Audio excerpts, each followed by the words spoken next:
बिस्मिल्लाहिर्रहमानिर्रहीम, अस्सलाम वालेकुम। डियर स्टूडेंट्स, उम्मीद है कि आप सब खैरियत से होंगे। My name is Adeel Mehboob, I am lecturer of computer science. आज की इस वीडियो में हमने ये पढ़ना है कि हम MS एक्सेल में किस तरह से अपने सेल्स को कस्टमाइज़ कर सकते हैं और उनमें जो मौजूद डाटा है उसको फॉर्मेट कर सकते हैं। हमने MS वर्ड में भी अपने डाटा को फॉर्मेट करना सीखा था और आज के लेक्चर में भी हमने अपने डाटा को फॉर्मेट करना सीखना है इन MS एक्सेल। एक्सेल में हमारे पास वही वाले ऑप्शंस होते हैं जो कि MS वर्ड में थे, लेकिन इसके अंदर हमारे पास चूँकि टेबल में डाटा स्टोर होता है तो टेबल के अकॉर्डिंगली भी हमारे पास कुछ मज़ीद ऑप्शंस मौजूद हैं। तो लेक्चर को ध्यान से समझिएगा, ये सारी बातें आज के लेक्चर में हम डिस्कस करने वाले हैं। तो चलते हैं लेक्चर की तरफ। डियर स्टूडेंट्स, आज हम पढ़ने वाले हैं फॉर्मेटिंग एंड कस्टमाइजिंग डाटा।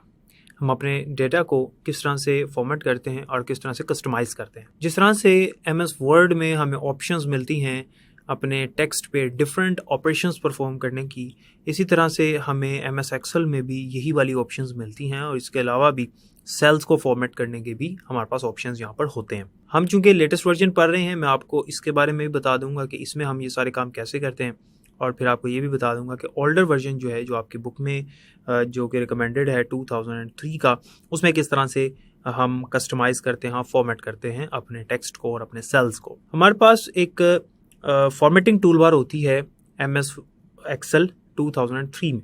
उसमें जो फॉर्मेटिंग टूल बार होती है उसके अंदर वो तमाम ऑप्शंस अवेलेबल होते हैं जिनके ज़रिए से हम अपने टेक्स्ट को और सेल्स को फॉर्मेट कर सकते हैं। हम कस्टमाइजेशन भी कर सकते हैं, यानी अपनी मर्ज़ी की जो फॉर्मेटिंग है वो भी कर सकते हैं। वो आगे चल के हम डिस्कस करेंगे। आपको स्क्रीन पे एक फॉर्मेटिंग टूल बार नज़र आ रही है जो MS एक्सेल 2003 में मौजूद होती है। इसमें सबसे पहले आपको लेफ्ट साइड पे नज़र आ रहा है फ़ॉन्ट मेन्यू।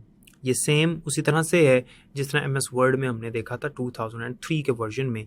यहाँ पर आपको ऑप्शन मिलती है कि आप अपना फ़ॉन्ट चेंज कर सकते हो। जो भी आप फ़ॉन्ट रखना चाहते हैं आपने यहाँ से उसको चूज़ करना होता है, सिलेक्ट करना होता है। उसके बिल्कुल राइट साइड पे नेक्स्ट आपको नज़र आ रहा है फ़ॉन्ट साइज़। आप फ़ॉन्ट का साइज़ भी चेंज कर सकते हो। ये सारी चीज़ें आपको प्रैक्टिकली भी मैं करवाता हूँ इसी लेक्चर में। फ़ॉन्ट का साइज़ चेंज करने के बाद, आप सिलेक्ट करने के बाद नेक्स्ट आप देख सकते हैं कि आगे आपको फ़ॉन्ट स्टाइल्स नज़र आ रहे हैं, टेक्स्ट स्टाइल्स नज़र आ रहे हैं जिसमें बोल्ड, इटैलिक और अंडरलाइन है। बोल्ड, इटैलिक्स और अंडरलाइन। बोल्ड आपको पता है, मैंने आपको प्रैक्टिकली भी करके दिखाया, अंडरलाइन भी पता है और इटैलिसाइज भी पता है आपको कि किस तरह से हम ये काम करते हैं। बिल्कुल नेक्स्ट उसके आपको अलाइनमेंट्स नज़र आ रही हैं। एक है लेफ़्ट अलाइनमेंट, एक है सेंटर अलाइनमेंट और एक है राइट अलाइनमेंट। ये 3 तरह की अलाइनमेंट्स हमें मिलती हैं MS एक्सेल में।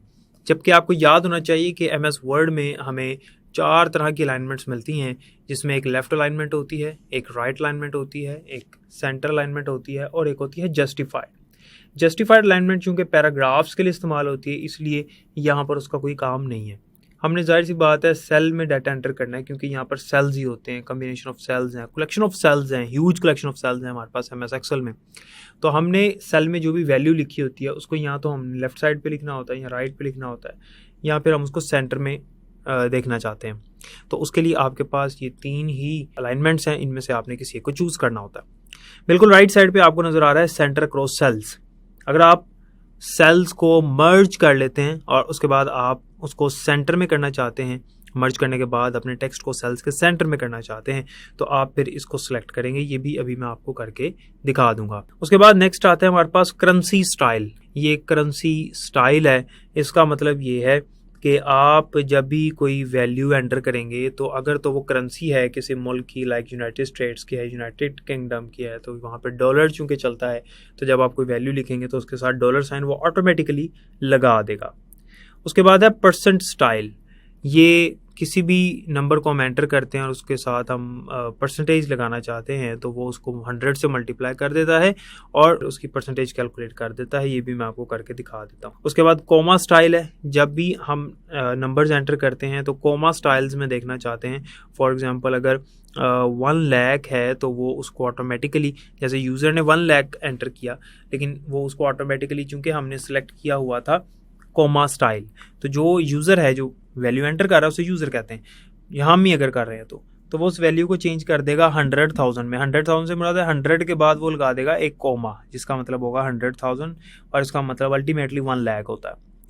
और बिल्कुल उसके राइट साइड पे आपको इंक्रीज, डिक्रीज, डेसिमल नज़र आ रहे हैं कि अगर आपने पॉइंट वाली वैल्यू में, यानी डेसिमल को इंक्रीज़ करना है या डेसिमल वैल्यूज़ को डिक्रीज़ करना है, यानी पॉइंट के बाद जो वैल्यूज़ हैं अगर आप उनको बढ़ाना चाहते हो या उनको कम करना चाहते हो तो उसके लिए आप इन दो आइकन्स का इस्तेमाल करते हो। यहाँ पर लिखा हुआ है, एरो लगा हुआ है, 0.00 है।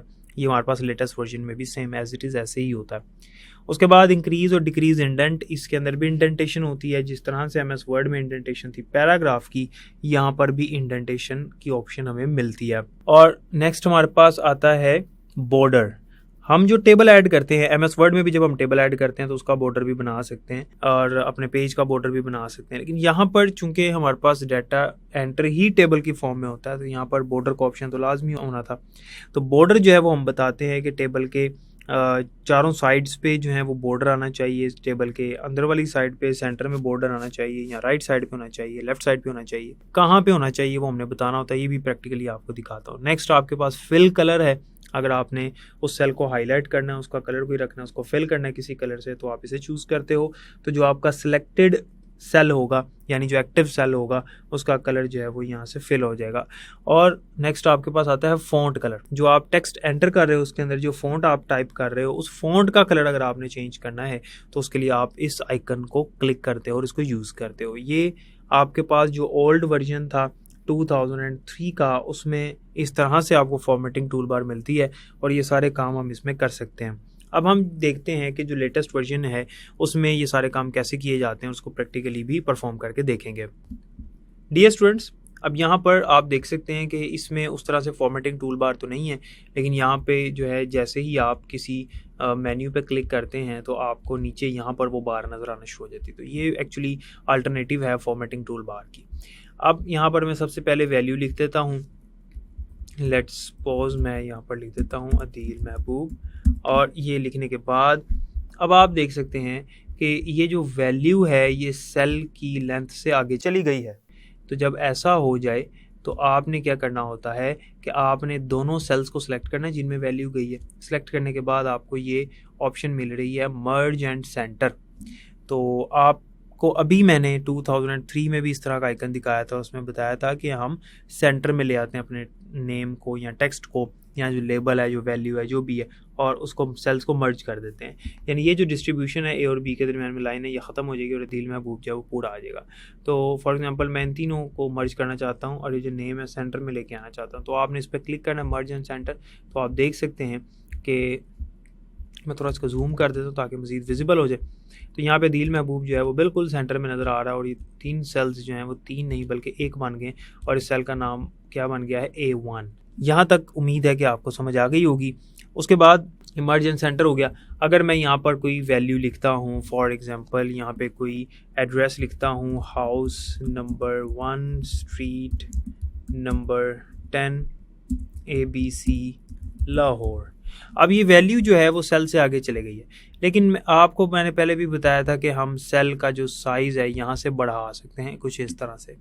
लेकिन अगर आप नहीं चाहते कि सेल का साइज़ बढ़े, आप सेल का साइज़ इतना ही रखना चाहते हैं और वैल्यू जो है वो भी सेल में लिखना चाहते हैं, तो सेल को आप सिलेक्ट करें और यहाँ पर ऑप्शन आ रही है रैप टेक्स्ट की।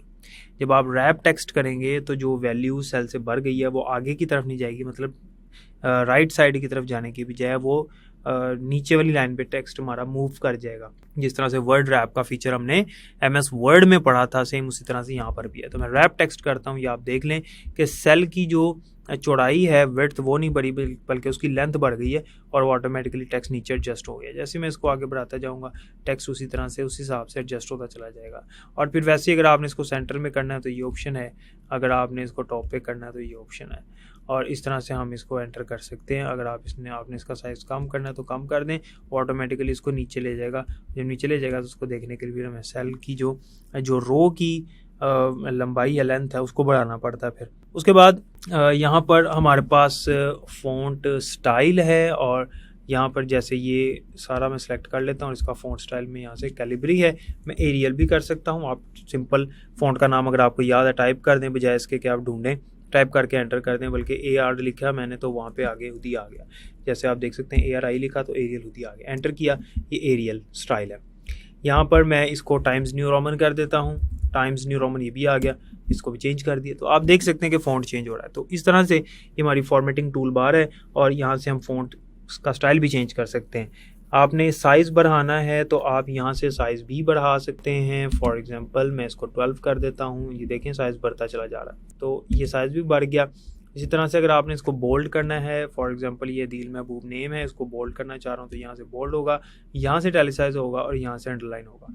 आपकी मर्ज़ी है, आप तीनों ऑपरेशंस जो हैं वो तीनों एक्शंस आप किसी एक टेक्स्ट पे परफॉर्म कर दें या किसी एक टेक्स्ट पे इनमें से एक ऑपरेशन या दो करें, वो आपकी टोटल मर्ज़ी होती है कि जैसे आप करना चाहते हैं आप कर सकते हैं। तो मैंने बोल्ड भी कर दिया, टैलिक भी कर दिया, अंडरलाइन भी कर दिया। आपकी मर्ज़ी आप टैलिक ना करें, आपकी मर्ज़ी बोल्ड ना करें, सिर्फ अंडरलाइन करना था। आपकी मर्ज़ी अंडरलाइन ना करें, सिर्फ बोल्ड कर दें। आपकी मर्ज़ी है बोल्ड भी नहीं करना, अंडरलाइन भी नहीं करना, टैलिसाइज करना है तो वो आप कर दें, आपकी मर्ज़ी है। फिर अंडरलाइन में हमारे पास जो है वो डबल लाइन भी पूछता है कि डबल लाइन वाला अंडरलाइन तो नहीं करना, या आपने सिंगल लाइन वाला अंडरलाइन करना है, तो आप यहाँ से इस ऑप्शन को भी चूज़ कर सकते हो। उसके बाद नेक्स्ट हमारे पास ये फ़ॉन्ट कलर है। फ़ॉन्ट का कलर हम यहाँ से चेंज कर सकते हैं। फॉर एग्जांपल आप देख सकते हैं यहाँ से मैंने फ़ॉन्ट का कलर जो है वो ब्लू कर दिया, लाइट ब्लू, और ये आपको इस तरह से नज़र आ रहा है। इसको बोल्ड भी कर देते हैं साथ। और इसी तरह से हमारे पास ये हाईलाइट होता है, ये फिल कलर होता है, सेल के अंदर कलर हो जाएगा एक किस्म का, इससे हाईलाइट भी कह सकते हैं, हाईलाइट कर देगा। यहाँ से मैं इसको येलो कलर का हाईलाइट कर देता हूँ तो आप देख सकते हैं कि सेल जो है वो हाईलाइट हो गया। आप एक से ज़्यादा सेल्स को इसी तरह से सिलेक्ट करके आप इनको हाईलाइट कर सकते हैं कुछ इस तरह से, लेकिन ज़रूरत नहीं है। फ़िलहाल हमने सिर्फ इसको हाईलाइट किया, वो भी इसलिए किया ताकि आपको समझ आ सके। फिर अलाइनमेंट्स हैं हमारे पास। मैं यहाँ पर एक वैल्यू लिखता हूँ, फॉर एग्जांपल 5 जो है ये राइट अलाइनमेंट पे जा रहा है। मैं इसको सिलेक्ट करके सेंटर अलाइनमेंट कर सकता हूँ, लेफ्ट अलाइनमेंट कर सकता हूँ। बाकी शॉर्टकट कीज़ हैं, Ctrl+R करता हूँ राइट पे चला जाएगा, Ctrl+E करता हूँ सेंटर में आ जाएगा, ये हमारी मर्ज़ी होती है। तो इसी तरह से इसे सिलेक्ट करके आप जो है वो इसको सेंटर में लेकर आ सकते हैं, टॉप पे लेके जा सकते हैं। चूँकि ये सेल ही साइज़ का नहीं है तो मैं साइज़ अगर बढ़ा दूँ इसको, और मुझे सेंटर में चाहिए सेंटर में आ जाएगा, और बॉटम पे चाहिए बॉटम पे आ जाएगा, टॉप पे चाहिए टॉप पे चला जाएगा। तो अमूमन ये बॉटम पे ही होता है, तो हम इसको इतना ही रखते हैं कि वो बॉटम पे ही सही लगे। यहाँ तक उम्मीद है कि समझ आ गई होगी। उसके बाद डॉलर साइन है, उसे हम करेंसी के लिए इस्तेमाल करते हैं। जैसे ये 5 है, नंबर है, तो मैं इसको डॉलर साइन कर दूँ। यहाँ पे वो पूछ रहा है आपसे कि English United states, English UK यानी यूनाइटेड किंगडम, और इसी तरह से आगे करेंसीज़ हैं। और आप यहाँ पर इसको इंग्लिश यूनाइटेड स्टेट्स कर देते हैं तो देखें उसने डॉलर लगाया और 5.00 लिख दिया। आप अगर इस पूरे कॉलम को करेंसी फॉर्मेट में तब्दील करना चाहते हैं तो उस पूरे कॉलम को यहाँ से सिलेक्ट करें और यहाँ से करेंसी में ले जाएं आप इसको, और यहाँ पे अब आप जो भी वैल्यू लिखेंगे, फॉर एग्जांपल 66, वो करेंसी में चेंज हो जाएगी। ये आपके सामने ही है, ये करेंसी में चेंज हो गई। और ये करेंसी के बाद नेक्स्ट आपके सामने ये परसेंटेज है। अगर आप कोई वैल्यू लिखते हैं, लेट्स से 6, और आप इसको परसेंटेज लगाते हैं तो वो ऑटोमेटिकली इसको 600% कर देगा। तो 100 उसके साथ इस तरह से मल्टीप्लाई कर दिया जाता है। फिर यहाँ पे उसी तरह से जिस तरह 2003 में है कि डेसिमल को आपने इंक्रीज़ करना है और डेसिमल को डिक्रीज़ करना है, तो उस मैंने एक दफ़ा क्लिक किया तो देखें पॉइंट के बाद कोई वैल्यू तो नहीं थी, लेकिन एक उसने इंक्रीज़ करके 0.0 लगा दिया। मज़ीद मैं क्लिक करता हूँ इसको या इंक्रीज़ डेसिमल करता हूँ तो वो बढ़ाता चला जाएगा पॉइंट के बाद वैल्यूज़। ठीक है, इसी तरह से अगर मैंने कम करना है तो ये मैं यहाँ से कम कर सकता हूँ। जैसे जैसे क्लिक करते जाएंगे तो उसको कम करता चला जाएगा। यही वाला सेम आइकन आपको 2003 में मैंने आपको दिखा दिया। उसके बाद इंक्रीज़ और डिक्रीज़ इंडेंट है, वो भी हम सिंपल इसको सेलेक्ट करने के बाद यहाँ से हम डिक्रीज़ इंडेंट कर सकते हैं, यहाँ से इंक्रीज़ इंडेंट कर सकते हैं, राइट पे जाता रहेगा, यहाँ से लेफ़्ट पे आता रहेगा। ये काम भी हम MS वर्ड में कर चुके हैं ऑलरेडी। उसके बाद बॉर्डर है। डियर स्टूडेंट्स, बॉर्डर बड़ा इंपॉर्टेंट फीचर है। मैं यहाँ से इस सब को सिलेक्ट करता हूँ, पूरे टेबल को, और सेलेक्ट करने के बाद मुझे बॉर्डर चाहिए। मैं चाहता हूँ जब प्रिंटिंग हो तो बॉर्डर की शक्ल में हमें नज़र आए, यानी इसके जो कॉर्नर्स हैं वो बोल्ड हो जाएं और उनके ऊपर आउटलाइन आ जाए।